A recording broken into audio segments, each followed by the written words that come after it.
Bonjour à tous, on va passer à la numéro 2 en ce qui concerne cette revue The Economist. J'ai fait tout d'abord une première vidéo, c'est une vidéo d'accroche qui va être référencée sur internet avec des mots-clés. Et l'ensemble des vidéos qui vont suivre sur ce magazine ne vont pas être référencées. Moi je ne crois pas forcément au hasard, mais ce qui veut dire que si vous tombez sur cette vidéo, c'est qu'à un moment donné, vous cherchez quelque chose. On a vu ensemble dans cette vidéo que j'avais postée avant de découvrir ce magazine, que nous avons bien en cette fin de période un changement en fait de cycle. Nous allons entrer pleinement dans l'ère du Verseau.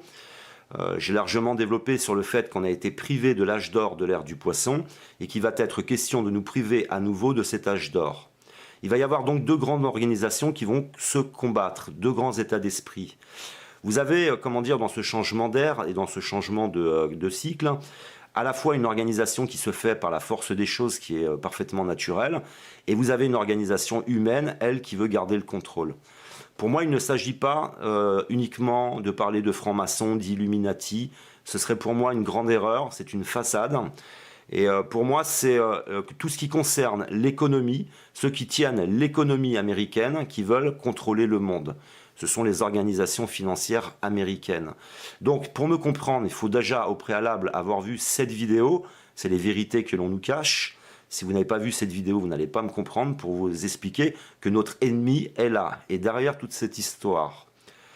Deuxièmement, il faudrait bien comprendre qu'on est aussi dans une période de bouleversement climatique. Ça va être l'une des plus dures.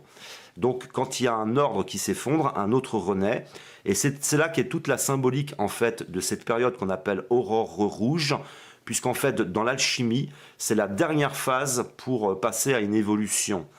Et en vous rappelant que quand nous changeons d'air, nous passons à une évolution. Donc dans cette vidéo, je voudrais tout particulièrement parler de cette carte, la carte de l'ermite. Pourquoi je vais vous parler de cette carte? Parce que je vous ai dit dans cette vidéo avec Donald Trump qu'il y aurait deux rois. Une période qui est rouge, qui est une période qui est liée à l'alchimie et qui est liée à Mars et à la guerre. Mais le rouge, vous allez voir qu'il va énormément ressortir, comme par exemple avec Vladimir Poutine.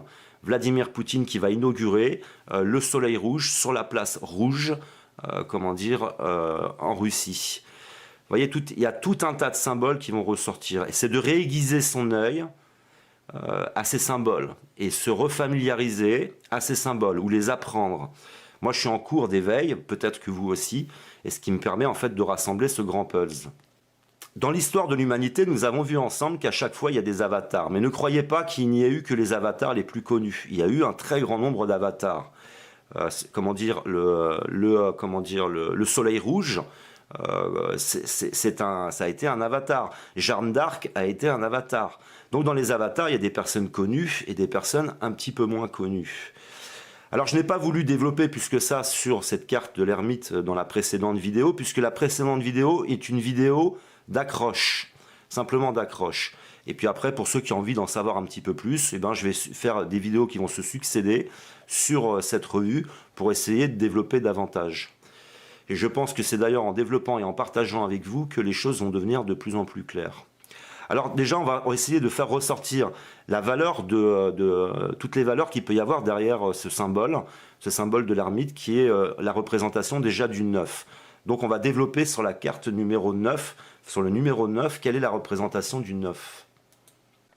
Propriété du nombre 9, symbolisme, chiffre de la patience, de la méditation, nombre de l'harmonie, il représente l'inspiration et la perfection des idées. Il est l'expression de la puissance du Saint-Esprit selon Etchegoyen. Symbolise la plénitude des dons, les récompenses des épreuves. Le 9 est souvent considéré comme le nombre de l'initié. Symbole de la création et de la vie en tant que rythme, imbrication et développement.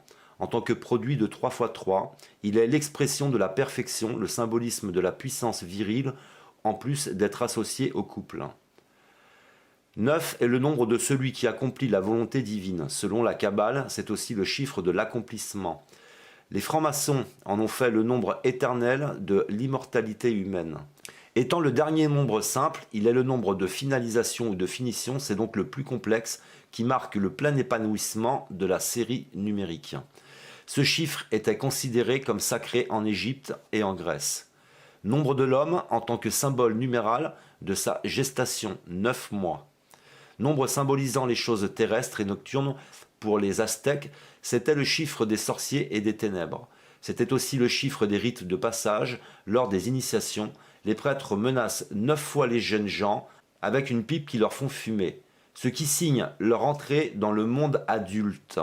Donc je vous ai souvent parlé qu'on allait évoluer un petit peu comme si l'humanité était une adolescente et qu'on allait passer au monde adulte. Pour les Mayas, le soleil nocturne devait descendre 4 marches jusqu'au nadir, qui était la 5e marche. Et 4 autres pour remonter, soit 9 marches en tout. Alors on parle souvent aussi de période de jour, période de nuit. Ce qui signifie que 9 et 5 étaient associés à la nuit. Chaque marche était assignée à un dieu, et les 9 dieux qui gouvernaient le monde inférieur sont figurés autour de la crypte de la pyramide de Palenque. Nombre de la hiérarchie représentée par les 9 cœurs des anges représente les 3 manifestations divines dans les 3 plans, monde de l'esprit, monde de l'âme, monde de la matière, ce qui donne une triple manifestation de la Trinité, 3 fois 3. Symbole de la multitude, après Parménide, concerne les choses absolues et est le symbole de la totalité de l'être. Dans la mythologie grecque, les 9 muses représentaient, par les sciences et l'art, la somme des connaissances humaines. Du fait que le 9 a la curieuse propriété de toujours se reproduire lui-même, lorsqu'on le multiplie par tout autre nombre, il symbolise la matière ne pouvant être détruite. Pour les Hébreux, il était le symbole de la vérité.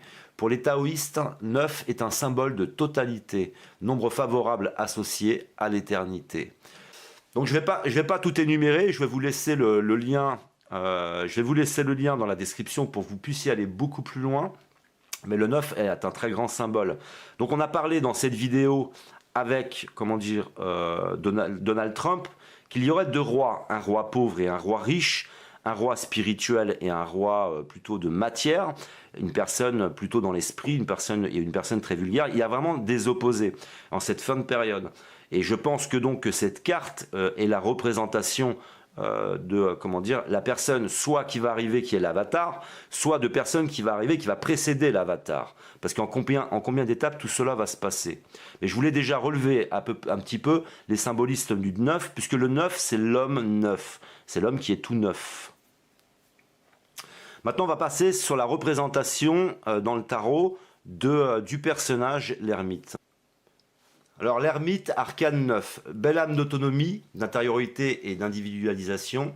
L'ermite est une carte de mouvement bien qu'il soit lent. Par conséquent, elle se réfère à tout ce qui est destiné à évoluer. Vous voyez, on est toujours vraiment dans ces aspects d'évolution. Il s'agit d'une gestation lente et profonde. Cette lame représente ce qui est solide, concret, profond et que le temps permet de faire mûrir. La lenteur symbolise la prudence, la réserve, la discrétion, la patience, le sens du devoir, c'est la recherche méthodique de la vérité. Tirer l'ermite est toujours bon. Il assure aux consultants des bons et sages conseils, des bonnes paroles, des secrets révélés et dignes d'être reçus. Le consultant est protégé par des vents adverses et des malveillances grâce à la protection invisible dont il jouit. Des dons changements de futur sont à prévoir, mais dans un laps de temps long qui ne peut être que profitable pour le consultant. Voilà qu'on parle d'une carte de tarot, de consultant, par exemple d'ésotéristes ou de voyants, mais on essaye un petit peu dans cette carte de faire ressortir tous les symboles qu'il peut y avoir. Synthèse, l'ermite est la petite lumière sur le chemin qui permet d'éclairer n'importe quel problème pour le résoudre. C'est la prudence alliée à la réflexion, la construction lente, sereine mais sûre. Apport de bons conseils et lumière sur la connaissance encore cachée. Résumé, méditation, introspection, solitude, approfondissement, recueillement, sagesse intérieure, isolement, réserve, concentration, vérité, ne pouvant être révélés qu'à ceux qui sont dignes de la recevoir, protection occulte, sens élémentaire et mots-clés, introspection, sagesse, intériorité. Et on est aussi dans cette période de changement où j'expliquais sur ma chaîne de la perversion narcissique que vous allez avoir par exemple des couples qui vont se défaire, donc on va encore entrer dans une plus grande division. Parce que vous avez des personnes qui vont ressentir cette période d'une façon très très forte, qui vont avoir besoin d'être un peu seules, qui vont être dans une élévation spirituelle, quand l'autre conjoint dans le couple, lui, va stagner. Il va y avoir aussi donc des mouvements dans la famille, dans les couples, ce qui va accentuer la division en cette période. On peut supposer que cette période est soit une évolution générale des comportements, mais ça peut être aussi la venue de l'avatar de l'ère du Verseau. Simplement, moi je n'imagine pas que l'avatar de l'ère du Verseau, c'est quelqu'un que j'imagine autour de la trentaine, que cette personne va se présenter en 2017. Sachant que dans les étapes qui vont arriver, il va y avoir différents personnages. Mais il doit y avoir de toute façon deux personnes qui s'opposent. Il doit y avoir deux rois, un roi riche, un roi pauvre, deux rois en fait que tout oppose. Sur cette image, on voit bien qu'il est rouge, on voit bien qu'il y a une manifestation, il y a un éveil général. Donc il y a des personnes qui pensent que c'est un phénomène global et que cette carte serait la représentation du phénomène global, ou alors ça peut être aussi la représentation de l'avatar de l'ère du Verseau. Maintenant, chacun pensera ce qu'il veut. Moi, je pense qu'il est trop tôt pour qu'il apparaisse et il faut que les dates soient mûres. Les dates soient mûres dans les textes religieux, ça n'est pas une période de l'année où les dates sont mûres. C'est les esprits qui sont mûrs. La représentation des dates, la date, c'est le fruit de l'arbre et c'est quand le fruit est mûr et c'est quand on sera prêt à l'accueillir. En attendant, dans différentes prophéties, comme la prophétie du grand monarque et du grand pontife, moi je me réfère à cette prophétie, c'est celle qui m'intéresse le plus. Il doit y avoir à un moment donné, donc, à l'alignement des planètes, comme on retrouvera dans The Lost Book Nostradamus, l'arrivée du roi. Ce roi va s'éveiller peu à peu, et ensuite il va communiquer via Internet avec l'avatar de l'ère du Verseau. Il n'y a donc pas un seul personnage, et de toute façon, j'imagine qu'il y a des milliers de personnes qui vont s'éveiller et qui vont vivre, en fin de compte, cet éveil peu à peu pour se mettre à combattre. Simplement, je voudrais vous mettre en garde. C'est-à-dire que ce soit ce roi qui doit venir, que ce soit cet avatar qui doit venir, peut-être ne viendra-t-il personne, mais c'est de faire attention et de bien, s'enrichir d'un lien que je vais vous mettre dans la description de la vidéo, qui concerne ce projet Aurore Rouge. Et je ne suis, moi, en tout cas, convaincu que ça ne concerne pas la franc-maçonnerie. Je suis convaincu que ça ne concerne pas les Illuminati. Je suis convaincu que ça concerne uniquement tout ce qu'on retrouvera dans cette vidéo, dans nos vérités que l'on nous cache, c'est les organisations en arrière-plan américaines. Après, je pense que tout ce qui concerne les Illuminati, ce qui concerne la franc-maçonnerie, il y a du bon, il y a du mauvais, il y a des manipulateurs qui sont manipulés, et je n'ai pas envie, en fin de compte, moi, de focaliser mon attention sur la franc-maçonnerie ou les Illuminati, puisqu'il est question, quand vous lirez, le projet Aurore Rouge, vous verrez qu'en fait, il est question de nous diviser, que nous nous attaquions justement à la franc-maçonnerie, aux Illuminati, que nous nous attaquions à l'ordre politique, que nous nous attaquions à tous les ordres religieux, pour que ce soit nous qui les fassions s'anéantir.